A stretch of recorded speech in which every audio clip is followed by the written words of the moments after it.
জানি রে খাঁচার পাখি আপন হবার নয়, জানি রে ভালোবাসা ভালো কথা নয়, তাই না? পরকে যদি আপন করা যায় সে আপনের মতো হয় না। তাই খাঁচায় যদি সোনার পাখিকে বন্দি রাখা যায় লোহার খাঁচায় কখনোই থাকে না। তাই কি বলছে এই জায়গায় দাঁড়িয়ে শুনুন, জানি রে পর কোনো দিন আপন হবার নয়, জানি রে ভালোবাসা ভালো কথা নয়,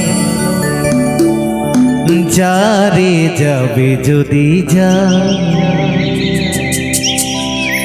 পিঞ্জর খুলে দিয়েছি, যা কিছু বলার ছিল বলে দিয়েছি।